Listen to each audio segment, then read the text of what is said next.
Good morning all of you. Chapter 2, collection of data. Next topic, how basic data is collected.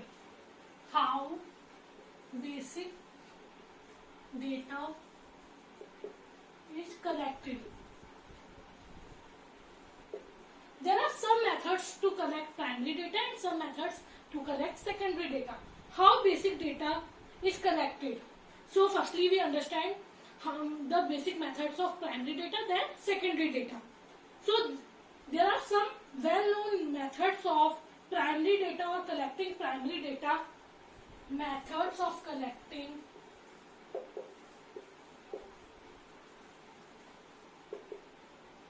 primary data. Primary data means data which are collected from the source of origin. जहाँ event हुआ है, जहाँ incident हुआ है, वहां पे जाके data को कलेक्ट करना primary data.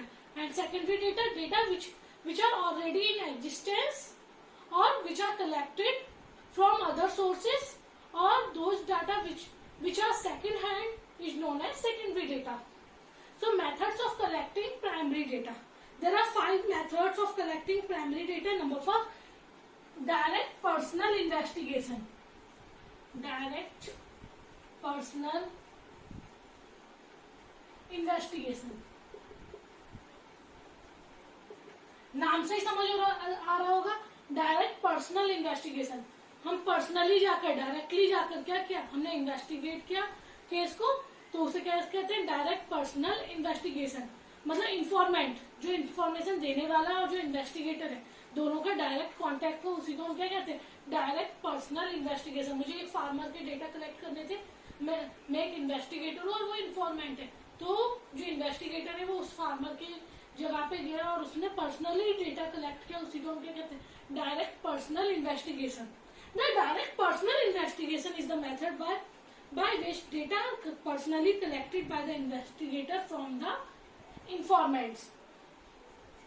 Data are personally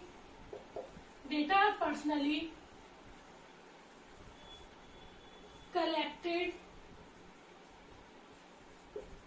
by the investigator from the informant.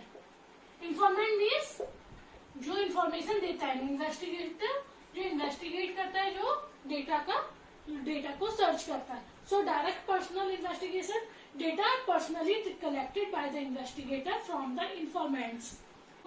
So in this method investigator are personally contact whom the information is to be obtained. For example, direct contact with the workers of an industry to obtain information about their economic condition. Clear?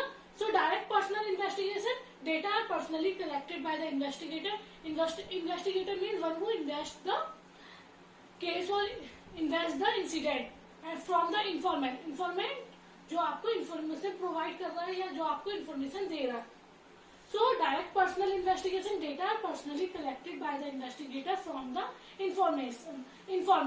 In other words, there is a direct relationship between investigator and informant. Clear? For example, direct contact with the workers of an industry to obtain information about their economic condition. Clear all of you? So firstly, we discussed about merits or advantages. Merits.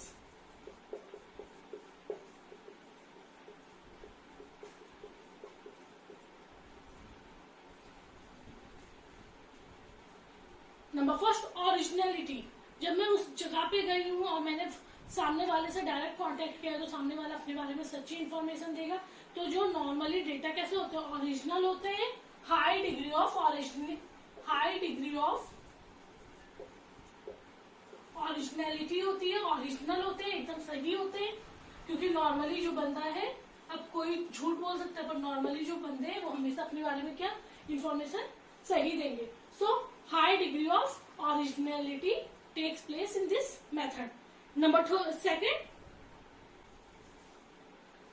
Second, related information. It means when in direct contact with the informant, the investigator may obtain other related information as well. अब मैंने farmer के पास जाकर मैंने उसकी economic condition जाननी चाहिए, साथ ही साथ मुझे उसकी बाकी का बैकग्राउंड, वो कैसा था, क्या था, और उसने उसका क्या मतलब उसके पूरी की पूरी जो एक तरह से बोल सकते हैं सोशल कंडीशन, और बाकी भी उसके बारे में जानकारी, मतलब उससे रिलेटेड और इन्फॉर्मेशन भी निकल के आ जाती है, उसकी घर में कितने लोग हैं, अगर मैं उससे डायरेक्टली कांटेक्ट कर रही हूँ तो क्या रिलेटेड इन्फॉर्मेशन.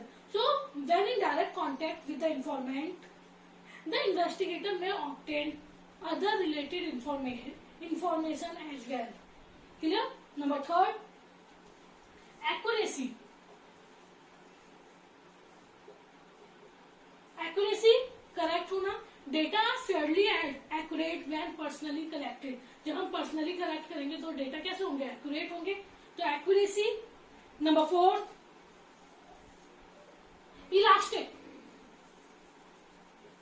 इलास्टिक मीन्स अगर मुझे ये लगता है कि कोई क्वेश्चन ऐसा है जो सामने वाले की फीलिंग्स के साथ, मतलब एक तरह से उनके इमोशंस के साथ जुड़ रहा है, तो मैं उस क्वेश्चन को क्या कर सकती हूँ, चेंज कर सकती हूँ. अगर किसी की वाइफ एक्सपायर हो गई या किसी के हस्बैंड एक्सपायर हो गए, तो मैं वो बातें ना पूछ के मैं दूसरी बातें, अगर मैं डायरेक्टली कांटेक्ट कर रही हूँ. So in this method data are elastic. This method is fairly elastic because the investigator can always make necessary adjustment. कुछ एडजस्टमेंट कर लेता है. अगर ये क्वेश्चन सही नहीं है सामने वाले के लिए तो हम एडजस्टमेंट करके दूसरा क्वेश्चन पूछ लेते in his set of questions. Clear? So merits high degree of originality. Data have a high degree of originality. Original रहते हैं.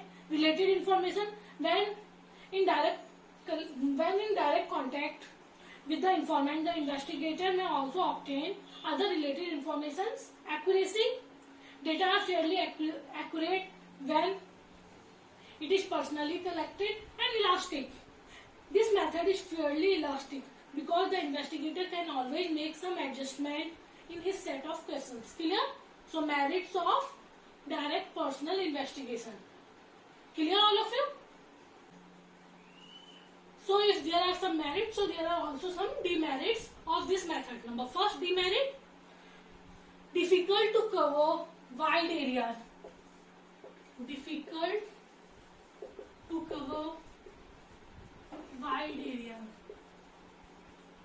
जब तक छोटा एरिया है, जब तक मुझे 10 लोगों की इन्फॉर्मेशन लेनी है, मैं उससे पर्सनली जाकर कांटेक्ट करके कलेक्ट कर सकती हूँ. मुझे 50 लोगों की लेनी है तो भी मैं पर्सनली कांटेक्ट कर सकती हूँ. पर अगर मुझे पूरी इंडिया की इन्फॉर्मेशन लेनी है तो मैं नहीं कलेक्ट कर सकती.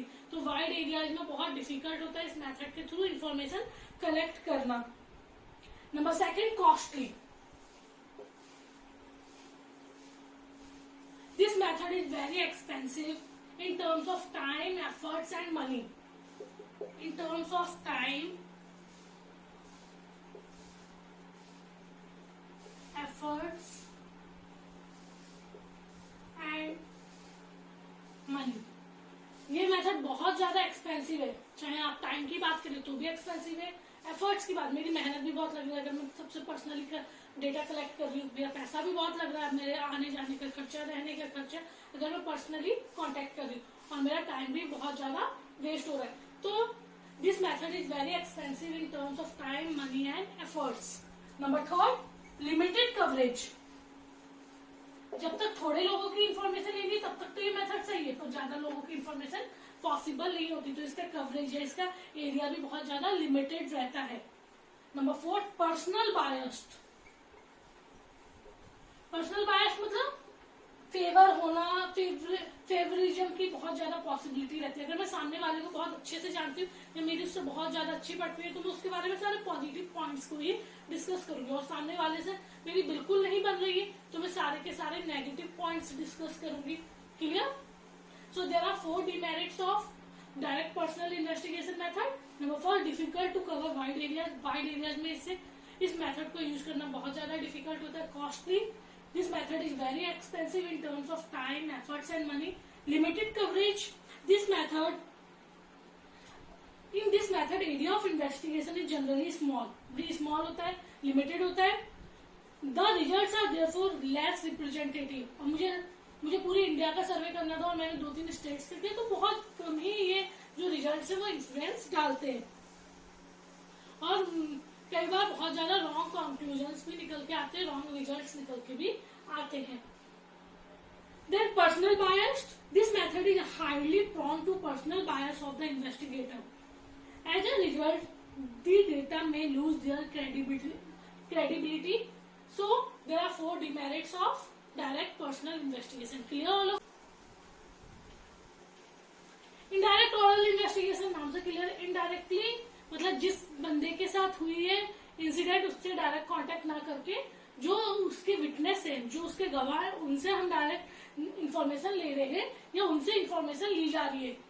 तो इनडायरेक्ट ओरल इन्वेस्टिगेशन, अब सुशांत सिंह राजपूत की तो डेथ हो गई, वो नहीं है हमारे साथ, तो हम क्या कर रहे हैं, सिद्धार्थ पिठानी या फिर हम संदीप या फिर जो रिया चक्रवर्ती, इन सबसे इंफॉर्मेशन ले रहे हैं। मतलब जिसके साथ घटना घटी है उससे इंफॉर्मेशन ना लेकर दूसरे लोगों से इंफॉर्मेशन लेना, जो उस टाइम वहां मौजूद थे, या हम बोल सकते हैं जो इम्पोर्टेंट लोग थे, जो हम एज अ विटनेस के रूप में, एज अ गवाह के रूप में। सो इनडायरेक्ट ओरल इन्वेस्टिगेशन, जिसके साथ घटना हुई है उससे इंफॉर्मेशन ना लेकर, या जिसका अभी केस है उससे इंफॉर्मेशन ना लेकर उसके आसपास के लोगों से इंफॉर्मेशन। अब किसी का मर्डर हो गया है, जैसे अभी हुआ है, अब मर्डर वाला तो चला गया, पर क्या है, बहुत सारे लोग आसपास फ्लैट में रह रहे होंगे, या बहुत सारे लोग उसके दोस्त होंगे, रिश्तेदार होंगे, उनसे इंफॉर्मेशन कलेक्ट करना इनडायरेक्ट ओरल इन्वेस्टिगेशन। और सबसे अच्छा एग्जांपल अभी सुशांत सिंह राजपूत का ही है, क्योंकि वो तो नहीं है, पर उनकी अभी तक आर भारत या रिपब्लिक भारत देखते होंगे, डिफरेंट लोगों को बुलाकर उनसे क्या किया जा रहा है, इन्वेस्टिगेट किया जा रहा है। सो पर्सन से डायरेक्टली कनेक्ट ना करके जो उसके विटनेस है, जो उसके गवाह है, उनसे हम कनेक्ट करें, उसी को हम बोलते हैं indirect oral investigation. Clear? So indirect oral investigation is the method by which information is obtained not from the person regarding whom the information is needed.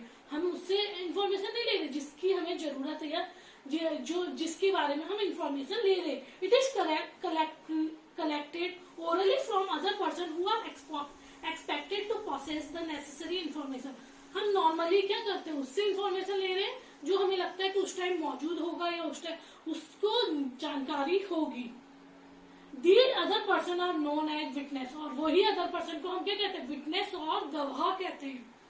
For example, by this method the data on the economic condition of the worker may be collected from their employers rather than the worker themselves. तो अगर workers की जानकारी ले रहे हैं तो उनके employers है, उनके मालिकों से जानकारी ले रहे हैं, ना कि वर्कर्स से ले रहे हैं।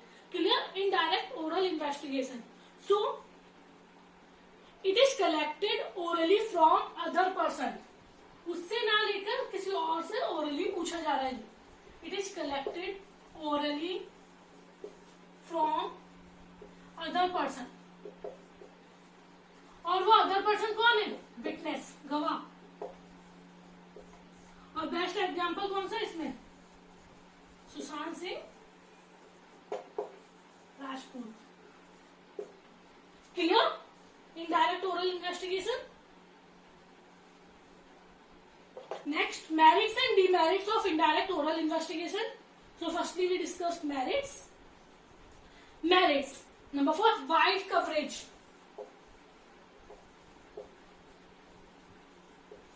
जब हमें किसी के बारे में जानकारी लेनी हो तो हम फोन के थ्रू भी ले सकते हैं, क्योंकि हमें उस पर्सन के पास या उस एरिया में नहीं जाना। तो हम अगर मुझे पॉपुलेशन का सर्वे करना है तो मैं क्या कर सकती हूँ, वहां एक अपॉइंट कर दो और उनसे एक जो इन्वेस्टिगेटर अपॉइंट कर दो और उनसे मैं ओरली इन्फॉर्मेशन ले रही हूँ कि भाई क्या हालचाल है वहां पर। तो यहाँ पे क्या होता है, वाइड कवरेज। वाइड कवरेज मतलब बहुत सारे लोगों को, जैसे मीडिया के थ्रू सुशांत सिंह राजपूत के केस में कितने सारे लोगों को, बिहार को जोड़ा जा रहा है, मुंबई को जोड़ा जा रहा है, बाकी उसके जो भी रिलेटिव्स है उन्हें जोड़ा जा रहा है। सो वाइड कवरेज, जो ये मेथड है, ये वाइड कवरेज या बड़े एरिया में भी सुटेबल होता है। Number 2, less expensive. अब मुझे वहां जाने की जरूरत नहीं है, मैंने मोबाइल के थ्रू या वीडियो कॉल के थ्रू सामने वाले को जोड़ दिया। अब मुझे वहां जाने का खर्चा बच रहा है, मेरा वहां रहने का खर्चा बच रहा है। तो as compare to direct personal investigation ये मेथड कैसा होता है, लेस एक्सपेंसिव होता है in terms of time, money and efforts. Time भी कम लग रहा है, मनी भी कम लग रही है और मेहनत भी मेरी कम लग रही है। Clear? Number 3, free from biased. Normally ये मेथड क्या होता है, पक्षपात वाला नहीं होता, क्योंकि हम उसकी इन्फॉर्मेशन नहीं ले रहे जिसके, उससे इन्फॉर्मेशन नहीं ले रहे जिसके हमें चाहिए, हम दूसरे बंदे से ले रहे हैं, और दूसरा बंदा किसी के बारे में झूठ बोलकर उसे मिलेगा क्या। यहाँ सुशांत सिंह राजपूत वाला केस हम नहीं ले सकते, क्योंकि मुंबई पुलिस मतलब यहाँ पे मतलब बायस था, क्योंकि यहाँ पे बहुत सारे नेता वगैरह इन्वॉल्व थे। पर नॉर्मली जनरली ये मेथड क्या होता है, किसी और की इन्फॉर्मेशन हमें लेनी होती है तो ये फ्री फ्रॉम बायस्ड होता है। Number 4, expert opinion. एक्सपर्ट्स का opinion, using this method and investigators can seek opinion of the experts and thereby can make information more reliable. जब सारी इंफॉर्मेशन निकालने के बाद वो एक्सपर्ट से क्या कर सकता है, राय ले सकता है कि भैया ऐसा हुआ है, ये सही है नहीं है। जैसे श्वेता सिंह है जो सुशांत सिंह राजपूत की बहन थी, उसने पीएम मोदी से वो किया, या उसने सीबीआई की जांच मांगी, मतलब एक्सपर्ट्स के हम ओपिनियन ले सकते हैं। So there are 4 merits: wide coverage, less expensive, free from bias and experts opinion. This method, number 1, less accurate. भैया सामने वाला जिससे मुझे जानकारी चाहिए वो मुझे जानकारी नहीं दे रहा, कोई और दे रहा है, कोई विटनेस दे रहा है, तो इन्फॉर्मेशन सही भी हो सकती है और नॉट एक्यूरेट भी हो सकती है। जैसे सुशांत सिंह में रिया चक्रवर्ती वगैरह ने, या जो भी था उनका कुक वगैरह, उसने हमें इन्फॉर्मेशन दे दी थी कि भैया सुसाइड है, ठीक है, हमने उसे सही मान लिया था, फिर बाद में ये सब हुआ, मर्डर है ये सब, तो इन्फॉर्मेशन जरूरी नहीं जो सामने वाला दे रहा है वो अगर उससे नहीं बनती होगी तो वो इन्फॉर्मेशन कैसे हो सकती है, लेस एक्यूरेट हो सकती है। Number 2, biased.